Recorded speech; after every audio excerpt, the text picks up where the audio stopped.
Selamat malam Tribuners, bagaimana kabar Anda hari ini? Senang sekali saya Ilu Devi dapat kembali berjumpa dengan Anda. Kali ini dalam program podcast Ngobrol Politik. Nah, di Ngobrol Politik kali ini kita kedatangan dari PKS yang hari ini menjadi pendaftar pertama di Sulawesi Selatan, dan di sini kita kedatangan Bapak Muhammad Amri Arsyid, Ketua DPW PKS Sulawesi Selatan. Dan kita akan membahas terkait asa PKS target 15% suara nih Pak di pemilu 2024. Nah, kita sapa dulu Bapak hari ini Pak. Selamat malam. Bagaimana kabarnya Pak hari ini? Baik, dan PKS hari ini juga sudah mendaftar begitu ya Pak? Ya, dan ya, mungkin betul. kita boleh diceritakan sedikit Ya, Pak, ya. tadi waktu pendaftaran apa saja yang ditemui di sana dan bagaimana tadi berlangsungnya pendaftaran, apalagi menjadi pendaftar pertama begitu Pak? Boleh Ya, betul. silakan. Iya, alhamdulillah tadi kami mendaftar, memang sudah diniatkan menjadi pendaftar pertama juga, karena kebetulan pas tanggal 8, ya nomor PKS nomor 8, dan dari pusat juga menginstruksikan seluruh Indonesia. Jadi seluruh Indonesia itu melakukan pendaftaran hari ini.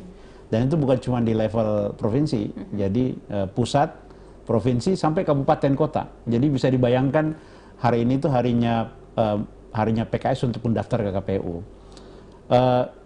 Yang pasti kita mempersiapkannya tidak mudah, karena bisa dikatakan pertama belum ada pengalaman dari partai lain yang mendaftar, kendala apa yang akan dihadapi, sehingga kita melakukan semaksimal mungkin, ya, mulai dari mempersiapkan dokumen, bahkan di kabupaten itu sampai pagi, ya, nyiapin dokumennya. Ya, tapi alhamdulillah kita melihat tadi semuanya bisa berjalan dengan lancar, ya. Ada beberapa kendala terkait dengan sinkronisasi, tapi bisa kita atasi akhirnya, ya. Dan memang karena ini juga pertama kali, bagus juga buat KPU sendiri untuk sekaligus menguji coba melihat seberapa efektif, ya, sekarang sistem yang dimiliki oleh KPU. Tapi yang pasti ini harusnya jauh lebih baik dibandingkan yang sebelumnya.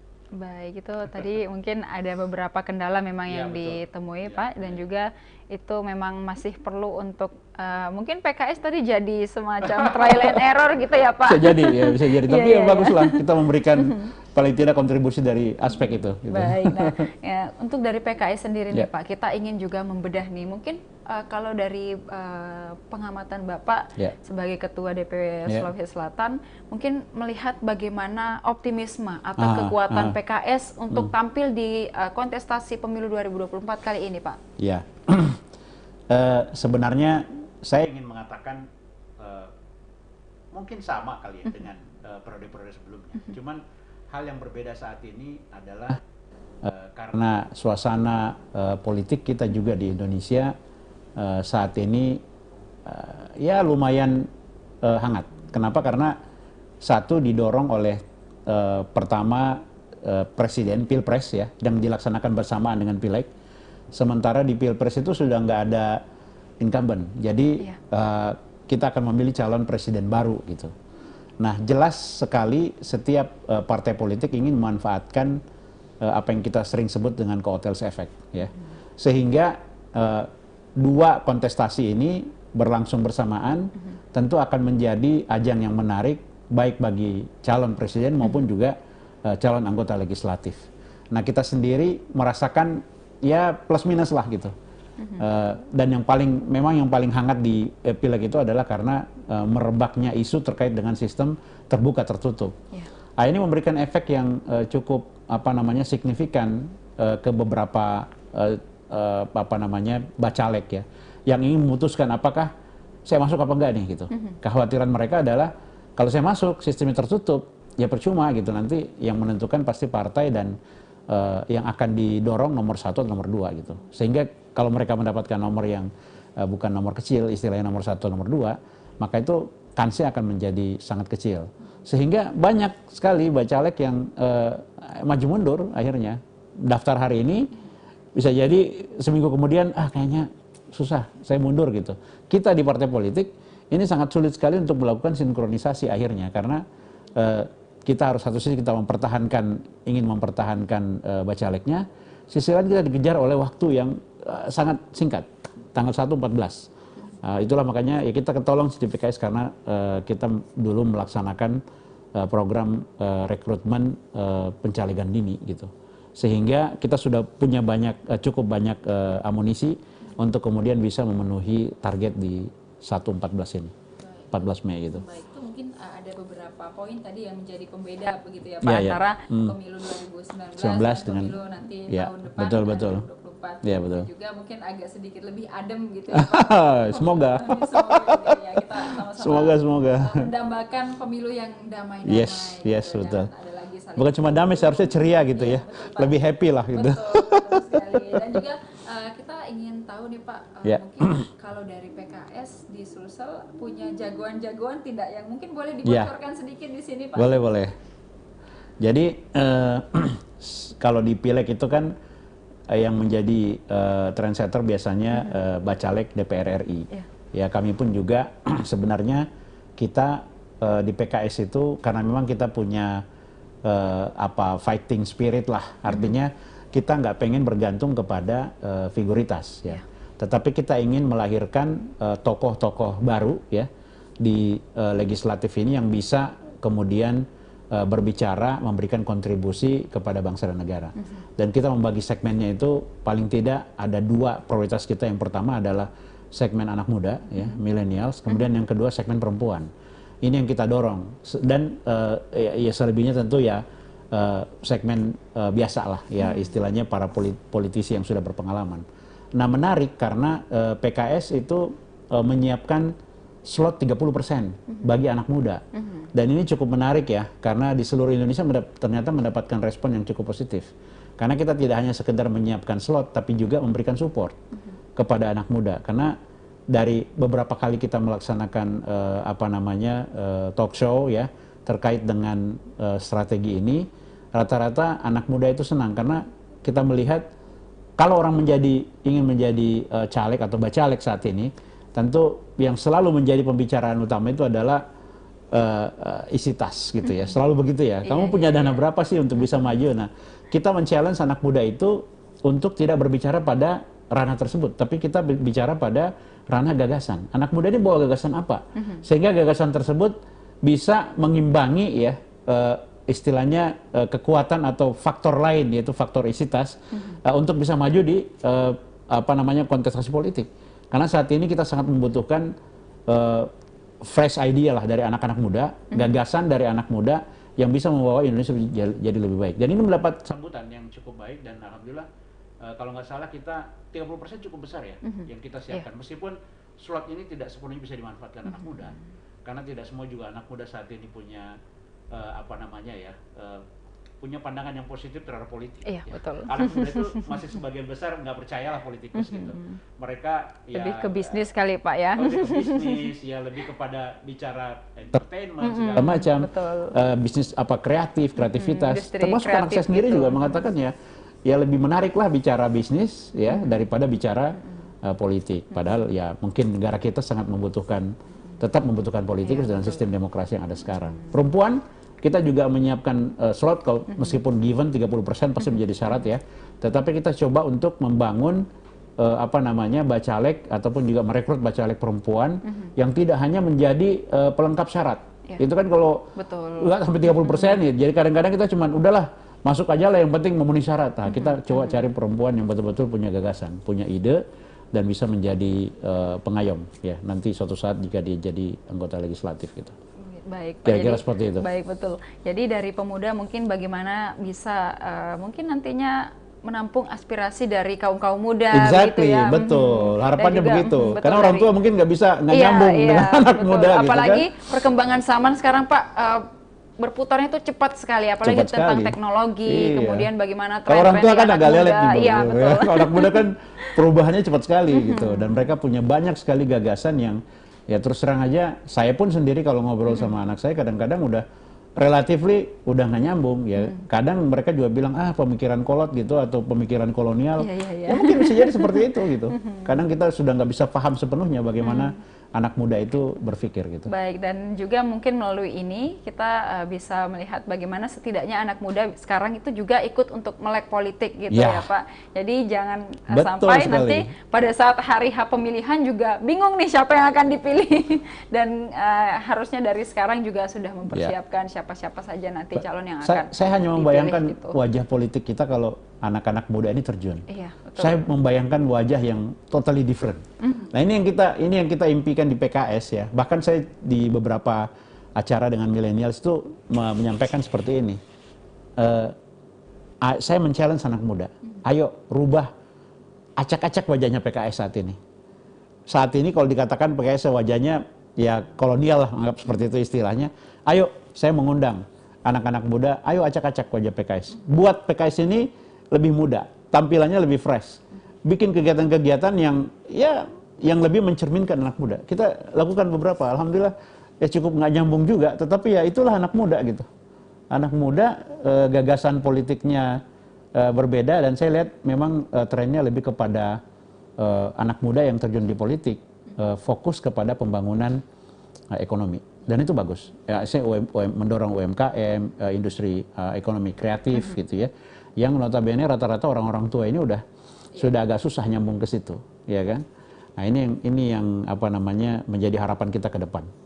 Jadi semua aspirasi dari seluruh kalangan gitu ya Pak, kita bisa tampung nantinya. Baik. Nah, Pak, tadi mungkin dalam pemilu ini, mungkin kalau dari PKS ini melihat bahwa ini pemilu proporsional, tertutup atau terbuka, ya itulah yang saya maksud tadi, yang paling menarik untuk dibahas. Sebenarnya angle-nya sekarang itu bagi saya bukan lagi mempersoalkan terbuka atau tertutup, karena bisa dibilang itu sesuatu yang satu hal yang di luar kontrol kita. Mungkin di dalam kontrol kita juga, tapi bagi partai politik itu sesuatu yang ya udahlah terima aja, apapun yang diputuskan nanti oleh MK misalnya gitu ya, bahwa terbuka atau tertutup, yaitu given. Nah, sebenarnya yang paling penting dari itu semua adalah bagaimana kita menyesuaikan ya strategi yang kita pakai sekarang untuk siap menerima kondisi tersebut. Terbuka ayo, tertutup oke gitu kan. Nah, ini yang mungkin sebagian partai politik tidak mempersiapkan itu, sehingga ya sebagian mengharap mudah-mudahan ini bisa terbuka. Gimana kalau bisa tertutup? Terus kemudian bagaimana antisipasinya? Nah, kita di PKS itu menyiapkan itu semua. Jadi makanya saya pun juga dengan teman-teman sesuai dengan amanah dari DPP itu mempersiapkan skenario. Jadi susunan bacalek yang kita buat pun juga sekarang sudah bisa dikatakan awal-awal kita buat 2 skenario ya. Ini kalau terbuka susunannya kayak gini nih, tertutup susunan kayak gini. Tapi belakangan udah kita combine sehingga susunan yang ada sekarang itu more or less apapun keputusannya mau terbuka tertutup, ini sudah siap nih, sudah siap untuk didorong maju untuk bertarung gitu. Betul, ada plan A, plan B-nya berarti ya, Pak. Awalnya itu plan A, plan B, sekarang udah ada istilahnya hampir ya istilah apa ya, orang bilang no plan gitu. Betul. Nah, kalau apapun kita siap gitu. Betul. Kalau dari PKS sendiri Pak mungkin memandang apakah di tengah jalan nanti ini bisa akan berubah sistemnya? Bisa aja. Jadi memang kondisinya yang the worst skenario yang kita siapin itu adalah kita sudah siapin susunan bacalek kita dengan optimisme, misalnya ya terbuka, kita sudah mulai sosialisasi ke masyarakat misalnya sebelum DCT tentunya ya, daftar calon tetap itu tiba-tiba ya gitu diumumkan tertutup gitu. Nah, ini yang kita worst condition yang kita siapkan, yang saya maksud tadi, sehingga kita tuh nggak kaget atau gagap dalam menghadapi kondisi tersebut. Dan saya kira strateginya sederhana ya, mau terbuka atau tertutup, kalau kita punya sistem yang mengedepankan ya pendidikan politik yang baik, maka saya yakin masyarakat sama mudahnya menerima. Kecuali kalau memang maaf yang ngomong, kalau misalnya ada partai politik yang sangat bergantung kepada tanda kutip money politics, maka itu akan sangat berpengaruh tentunya. Ya kan? Once tertutup, itu diserahkan semuanya kepada partai yang menjadi penentu nomor 1, maka semua logistik segala macam bertumpu ke nomor 1. Nah, ini yang bahaya. Kalau kita ini yang berjalan, maka ya pasti akan kesulitan sekali gitu. Dan dari PKS mungkin Pak sudah ada rencana juga atau mungkin taktisi untuk menepis hal itu mungkin. Oke, ada 3 hal yang kita lakukan. Yang pertama, kita berawal dari betul-betul merekrut bacalek atau bakal calon anggota legislatif kita yang pertama betul-betul siap untuk bertarung dalam politik gagasan. Itu yang pertama. Tentu kalau dia incumbent automatically ya, karena otomatis dia sudah duduk kurang lebih 5 tahun di legislatif, harusnya mindset politik dia sudah terbentuk. Maka kita pasti memprioritaskan teman-teman yang memang sekarang ini tanda kutip incumbent. Tetapi kan nggak cukup kalau kita hanya mengandalkan mereka. Maka kita melakukan rekrutmen terhadap orang-orang, tokoh-tokoh yang memiliki gagasan yang baik, sehingga tidak hanya bergantung kepada kekuatan logistik dan seterusnya gitu. Nah, yang kedua ya tentu line up ya. Kita mempersiapkan susunan bacalek ini yang kira-kira sesuai dengan kondisi yang diinginkan oleh masing-masing daerah.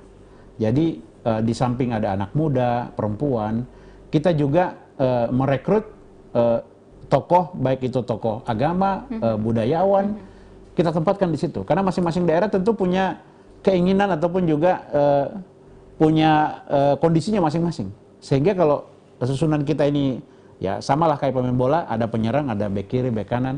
Kita juga membuat variasi itu.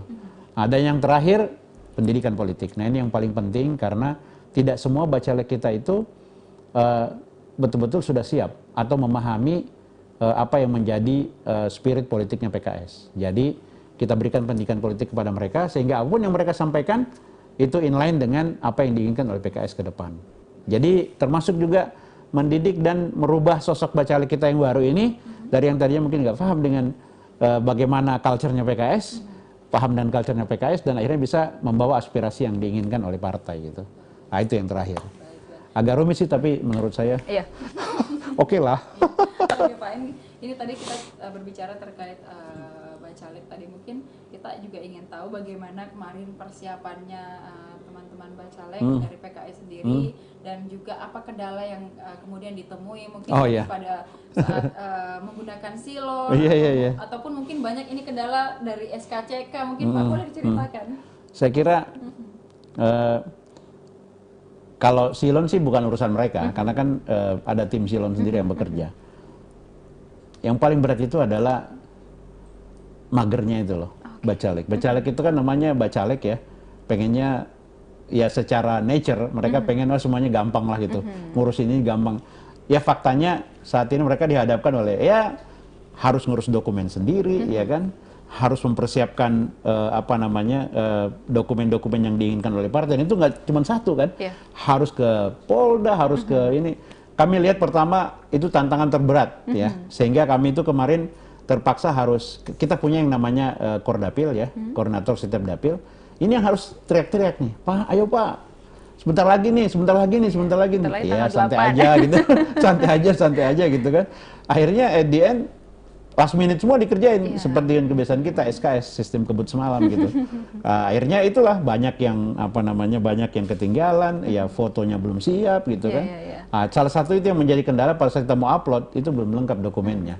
Tetapi memang kendala paling besar itu adalah santai dan sedikit kemalasan untuk melakukan itu. Sehingga akhirnya kita banyak melakukan backupping dari teman-teman admin ya, untuk bisa ya istilahnya jemput bola lah gitu.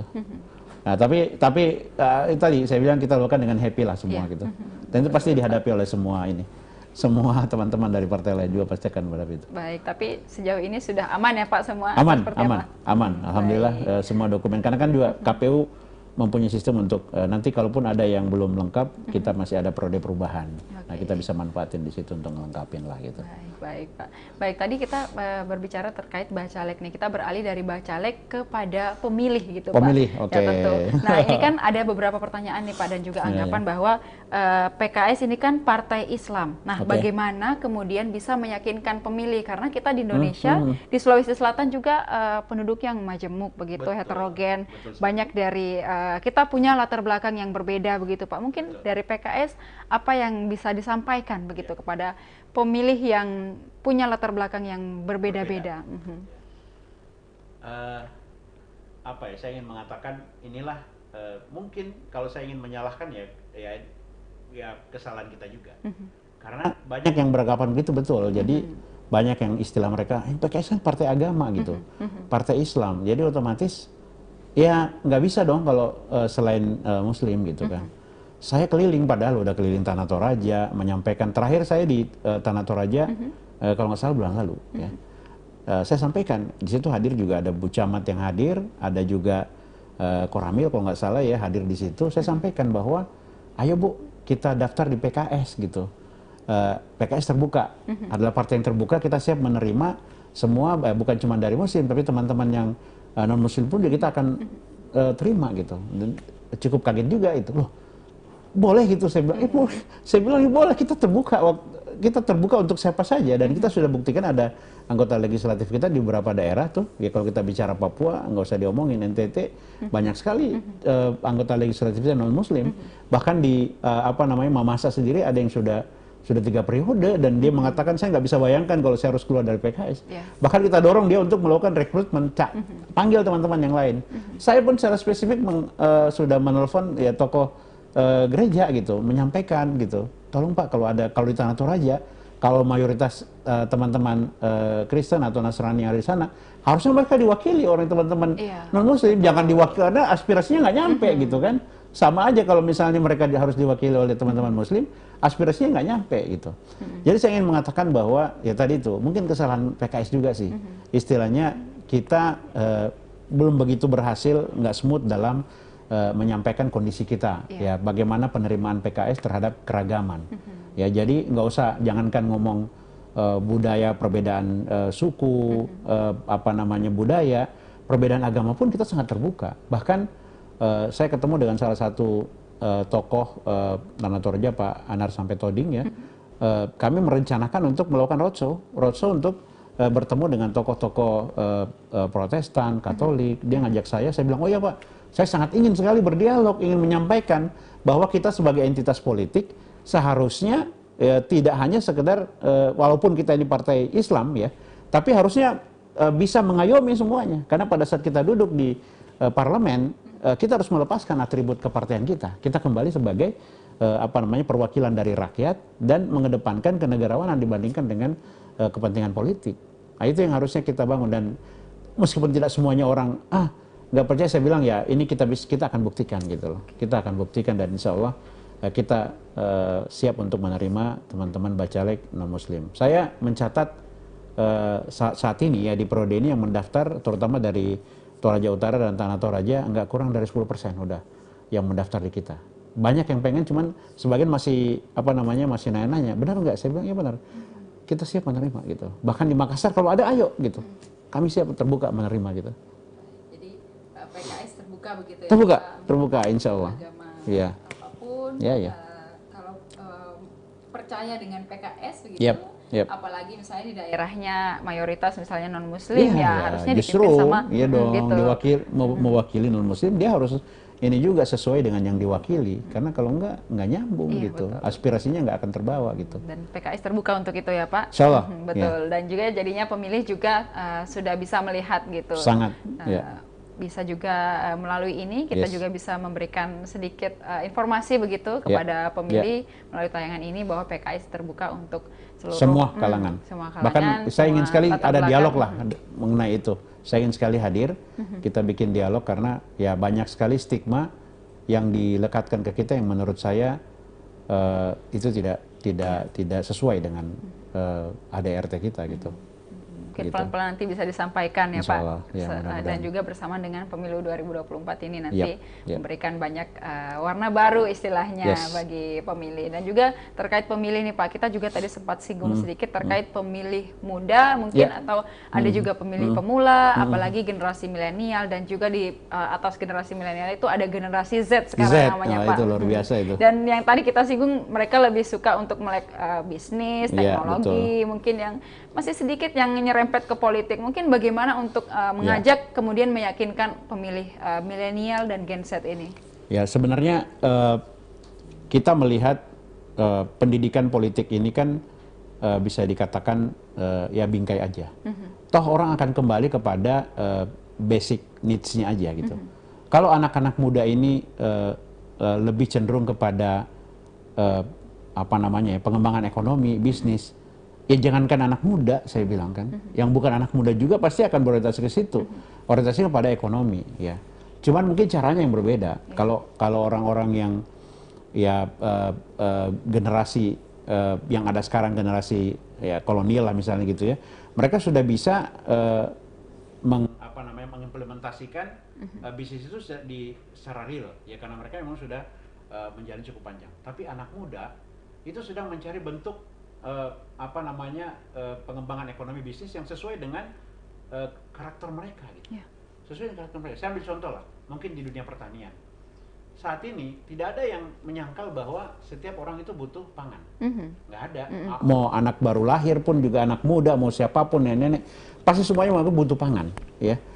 Pangan ini bisa dilahirkan dari mana? Dari pertanian kan. Terus kemudian kita nggak ada tuh yang anak muda nggak ada tuh yang mau terjun ke pertanian hanya karena pertanian gitu. Pasti karena the way the work itu yang nggak cocok gitu.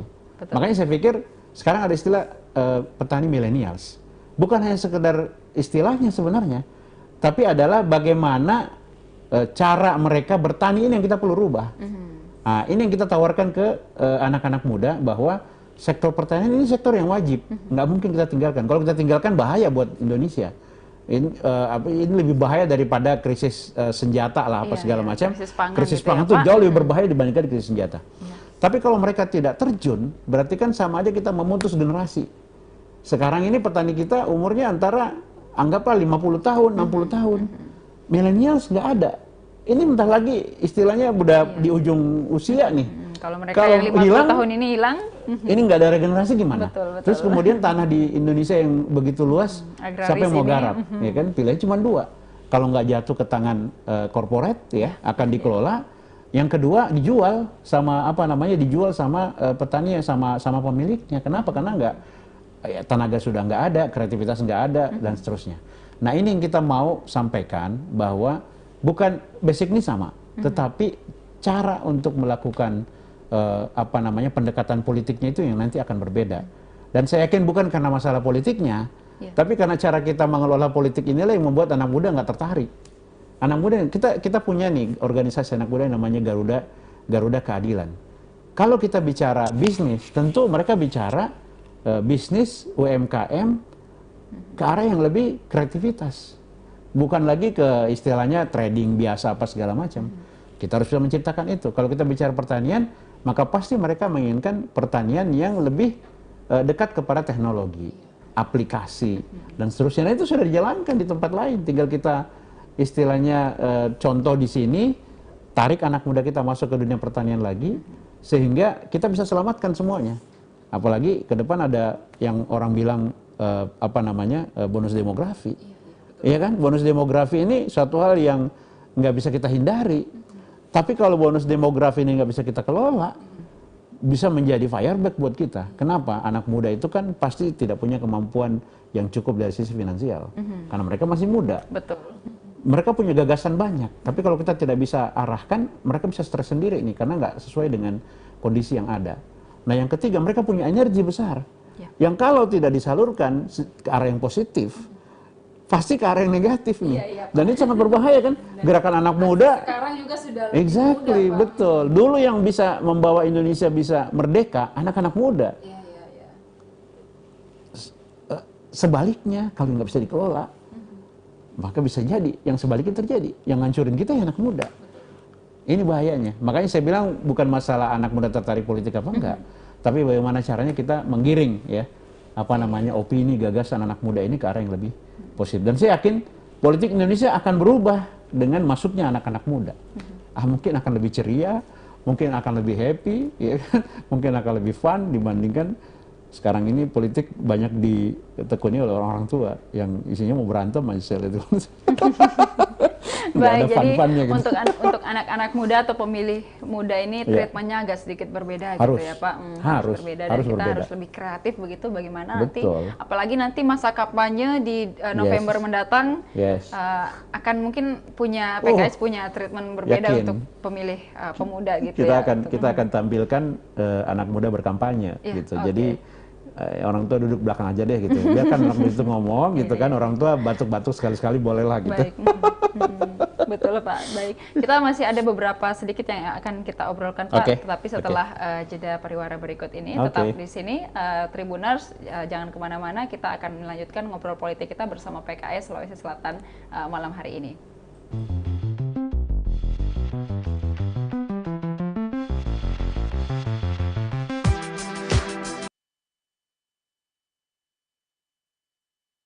Dari PKS atau gimana? Tadi tuh, jadi mungkin tidak semua daerah ya, tapi di kota insya Allah.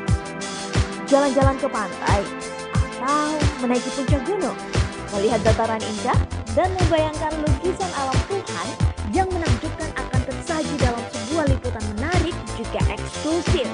Ikuti perjalanan saya menuju destinasi paling epik di Sulawesi Selatan, hanya di Wisata Virtual Tribuners. Walaupun ada beberapa juga anak muda tidak seagresif kota, cuman ya sama.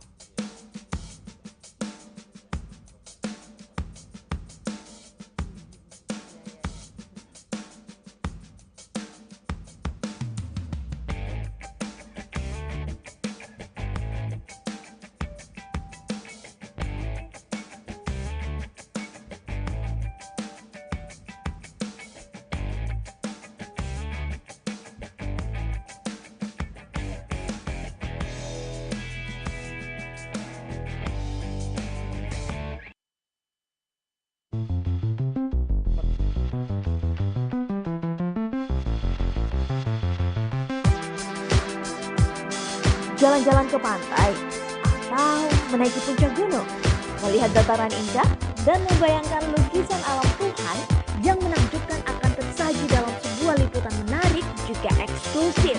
Ikuti perjalanan saya menuju destinasi paling epik di Sulawesi Selatan, hanya di Wisata Virtual Tribuners.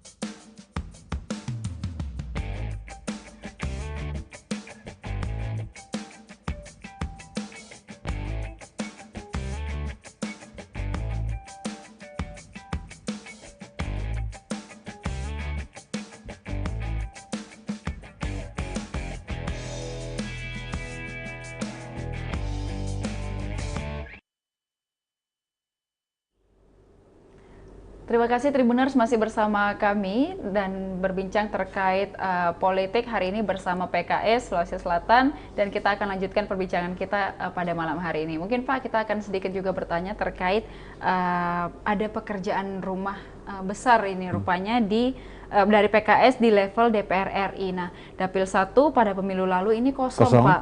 Kemudian Dapil Sulsel 3 sudah tidak ada juga lagi sehabis itu. Kemudian mungkin Bapak sendiri melihat hal ini seperti apa? Ya, kami sangat menyadari itu bahwa challenge besar kita itu ada di Dapil 1 dan Dapil 3. Nah, Dapil 2 relatively masih ada incumbent kita di situ, yaitu Pak Andi Akmal Pasuruddin. Tetapi ini kami melihat sebagai sebuah opportunity besar juga buat kita. Karena biar bagaimanapun kan saat ini ada dua sih advantage yang bisa kita dapatkan. Yang pertama, dengan tidak adanya incumbent, maka ruang persaingan menjadi lebih terbuka. Beda kalau misalnya daerah tersebut ada incumbent, orang takut masuk gitu, karena harus susah ngelawannya gitu kan. Nah, ini satu sisi. Demikian pula dengan Dapil 3, sehingga ya image partai akan menjadi key driven lah, yang penting untuk bisa menarik orang bergabung dengan kita. Dan alhamdulillah saya menilai untuk Dapil 1 relatively ya kalau nggak ingin mendahului takdir ya, kami sangat optimis lah Dapil 1 ini dengan komposisi yang ada saat ini itu bisa mendapatkan minimal 1 kursi. Dapil 3 pun juga seperti, kebetulan saya di Dapil 3 Sulsel, karena memang amanah dari partai menempatkan saya untuk di Dapil 3 DPR RI, wilayah Luwu Raya.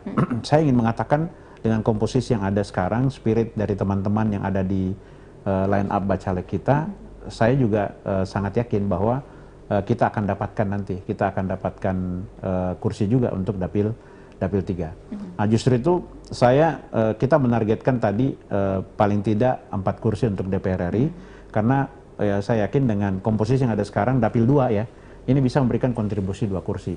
Jadi 1 kursi di Dapil 1, 2 kursi di Dapil 2, dan 1 kursi di Dapil 3. Jadi ya bagi saya kekosongan itu menjadi anugerah sih, karena kita lebih punya ruang untuk mengajak orang untuk berkompetisi, dan itu terwujud alhamdulillah.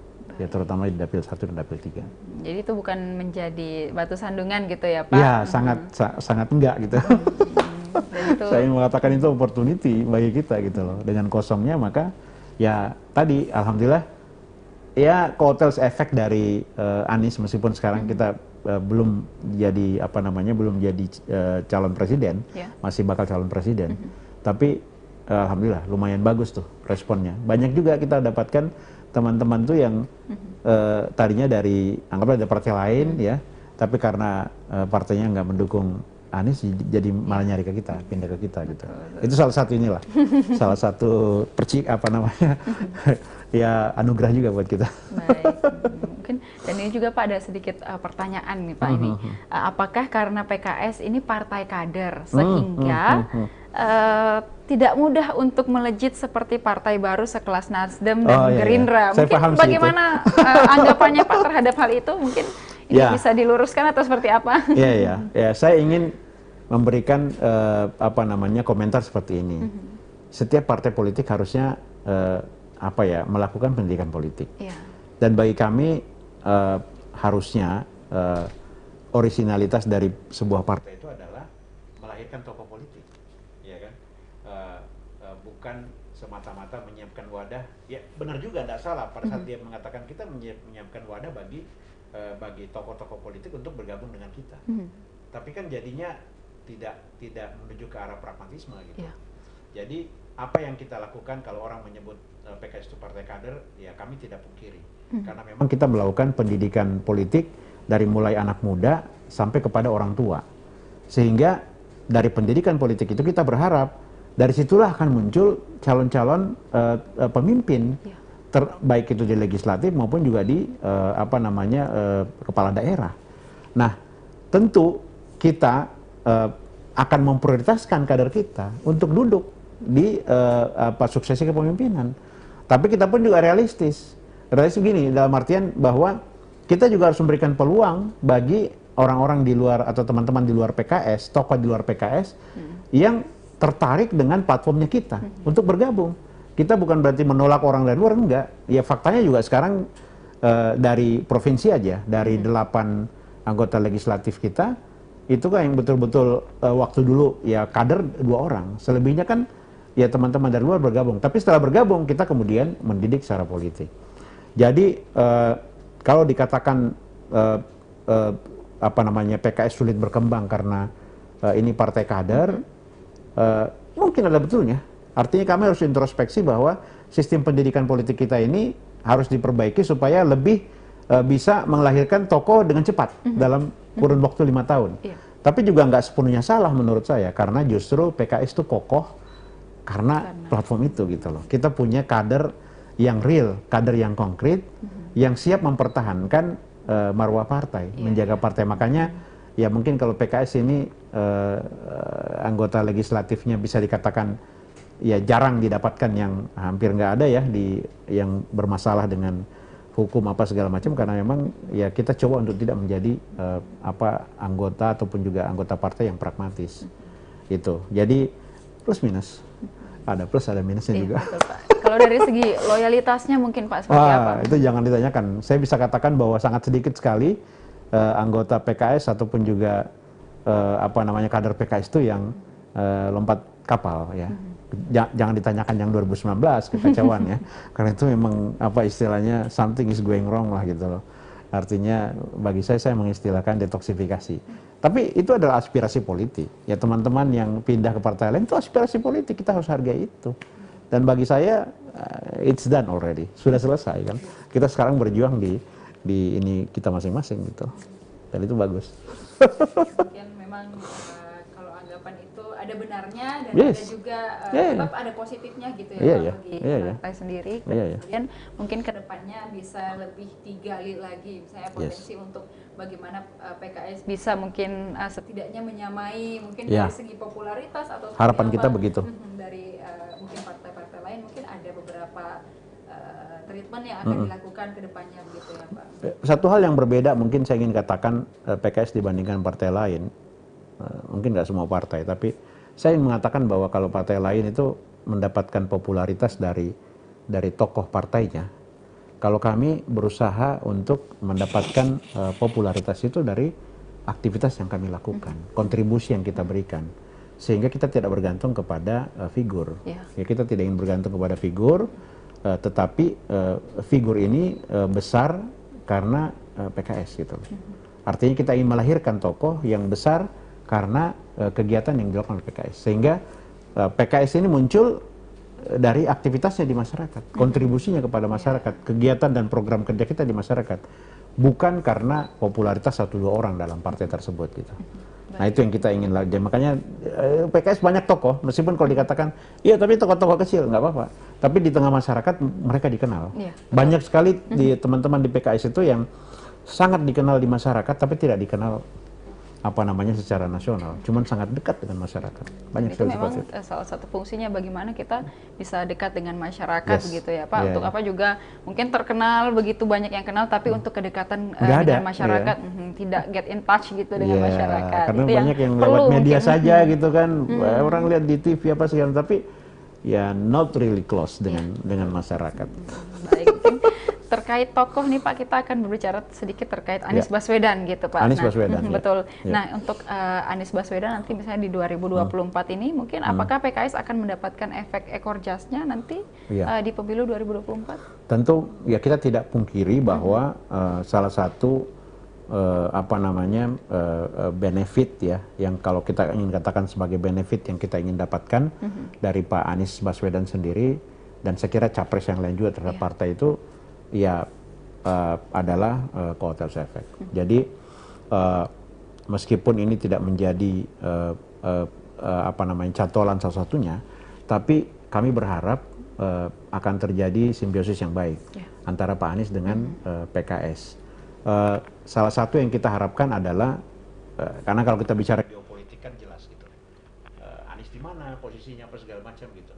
Nah kita ingin betul-betul PKS bisa memanfaatkan kondisi politik ini untuk bisa membesarkan PKS dengan menggandeng Pak Anies, dan Pak Anies juga mendapatkan advantage dari PKS yang sudah memiliki basis massa juga di beberapa tempat seperti misalnya Sumatera Barat, Jawa Barat, kemudian Banda Aceh ya, daerah istimewa Aceh dan seterusnya. Ini pasti akan memberikan saling memberikan keuntungan satu sama lain.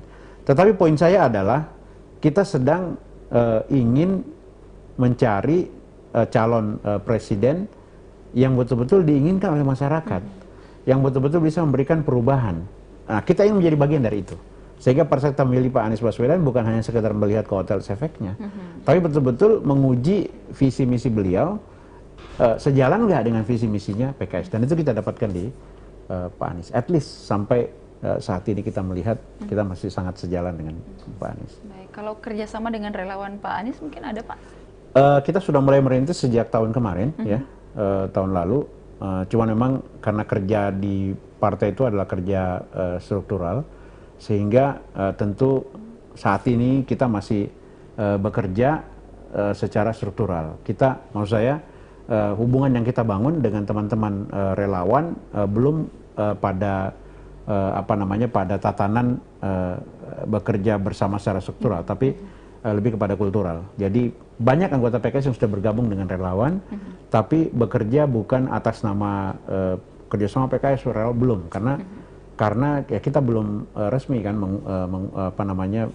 Pak Anies belum resmi sebagai calon presiden. Tapi kita bergabung di semua relawan, bahkan ya kita berusaha untuk juga mendukung para relawan dengan aktivitas yang mereka lakukan.